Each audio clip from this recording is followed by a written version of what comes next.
L'histoire que je vais vous raconter, vous allez voir, je suis persuadé qu'il n'y a pas grand monde qui la connaisse et elle mérite d'être connue.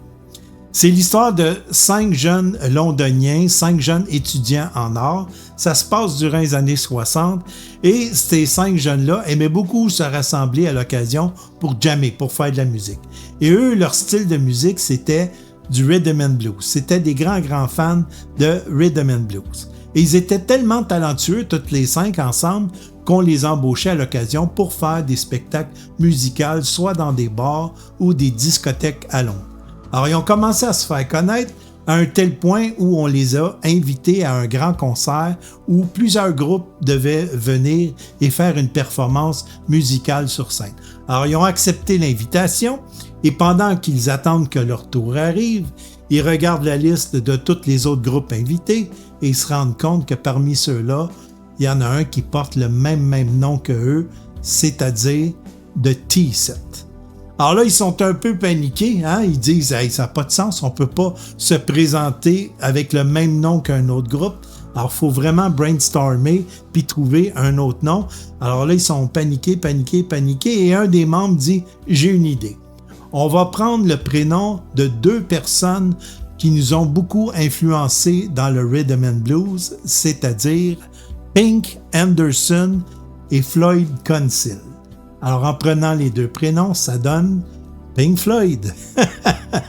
Alors, le groupe Pink Floyd qui a pris naissance au beau milieu de l'ère du psychédélique, il a fallu qu'ils modifient leur style un peu pour s'adapter aux tendances de l'époque. Alors, c'est pour ça que si vous écoutez des albums de Pink Floyd durant les années 60-70, vous entendez toutes sortes de bruits bizarres.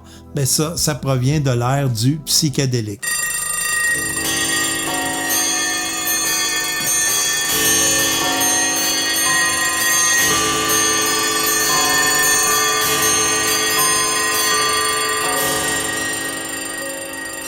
Et même que Pink Floyd a avoué qu'ils ont déjà fait un concert complet qui était totalement improvisé. Donc, il n'y avait aucune structure musicale.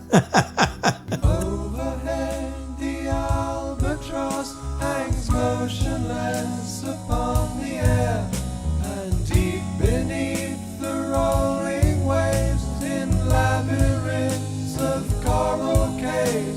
Fort heureusement, la mode du psychédélique n'a pas duré et Pink Floyd a dû raffiner un peu leur style musical et c'est à ce moment-là qu'il nous a sorti des chefs-d'œuvre comme celui-ci.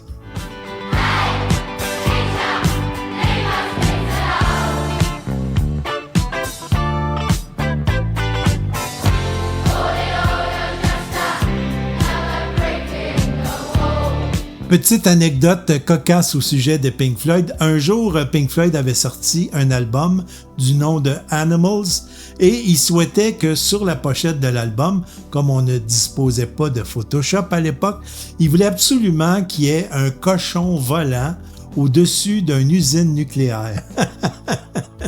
Alors, ils ont fait fabriquer un cochon gonflable qu'ils ont fait voler au-dessus de l'usine nucléaire. Mais le cochon, avec le vent, a tiré tellement fort que les câbles ont cédé et le cochon s'est mis à voler au-dessus de Londres. Ça l'a paralysé les avions environnants et ça a été le meilleur coup de publicité que Pink Floyd pouvait pas avoir.